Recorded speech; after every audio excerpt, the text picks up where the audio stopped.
It's me, Mario! 3D Mario is in a pretty good place today. We've had 8 adventures with the sprightly red plumber in the 3rd dimension, all of which are hailed as classics in their own right. But how did we get here?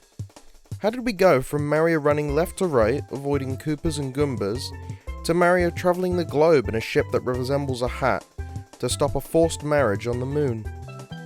In order to find out, we need to go back to the summer of 1996, where the N64 was nearly ready to launch in Japan.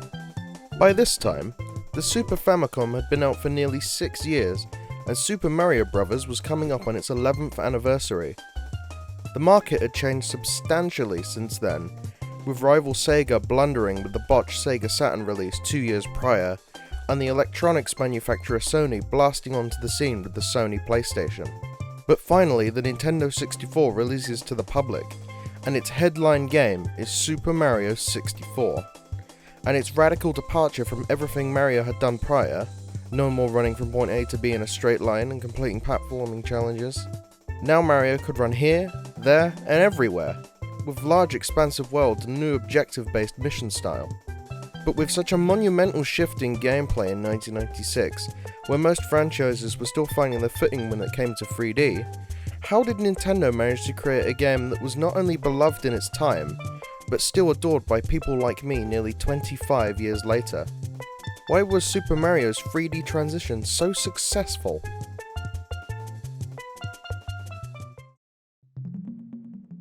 The gaming industry was moving towards the 3rd dimension for some time back in the 90s, and there were lots of questions that needed answering for Mario's transition into it. See, the problem with 3D design as compared to 2D design is that 3D introduces the problem of the 3rd axis.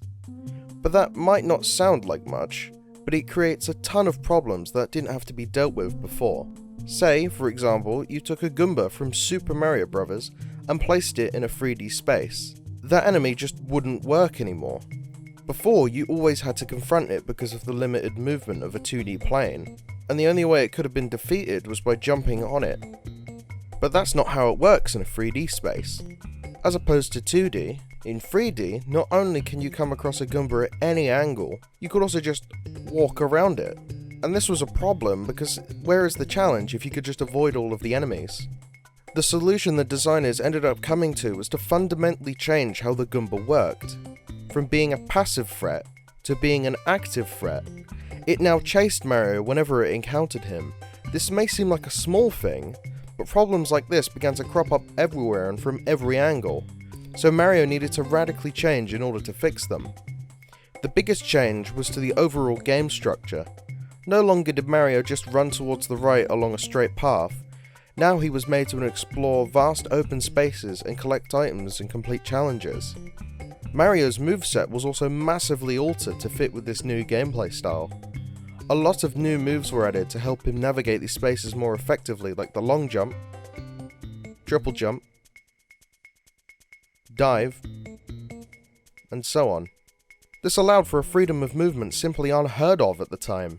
No longer was Mario about precision platforming.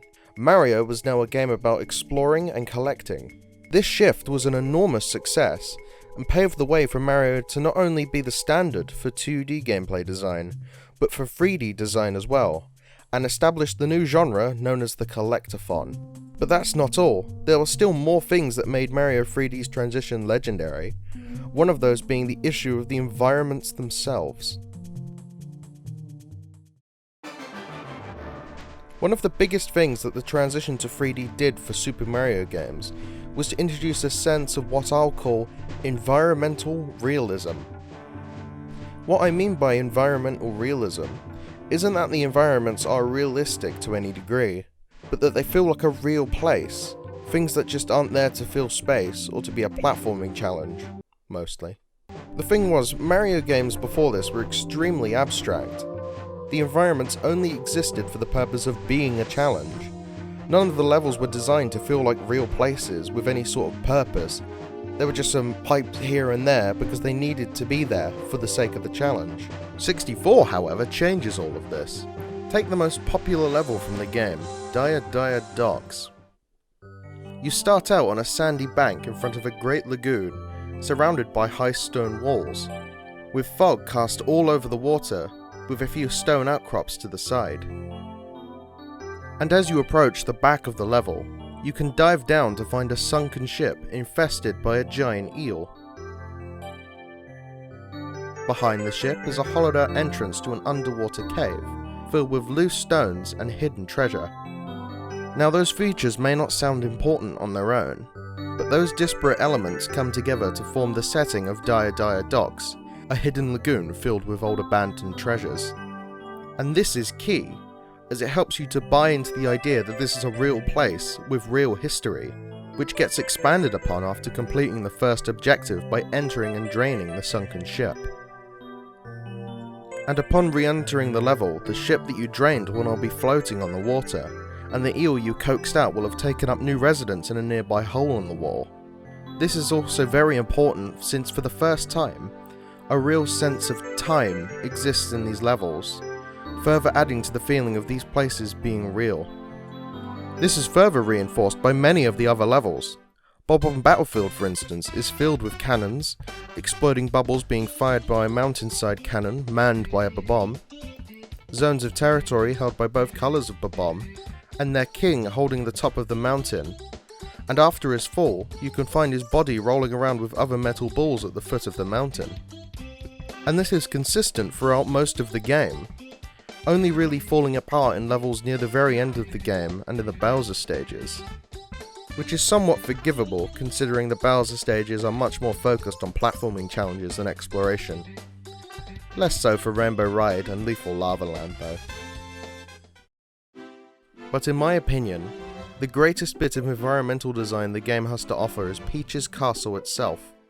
The design of Peach's castle, from the courtyard to the third floor clock room, builds towards a sense of feeling like a home. It is the only real safe area in the game, and is how you get to every single level, and is filled with tons of interesting and varied environments like the water-filled basement, to the second floor mirror room, the first floor stained glass window room, or the ground floor reception. And all of the castle's many secrets make you gain a familiarity with the space, all leading to that feeling of homeliness.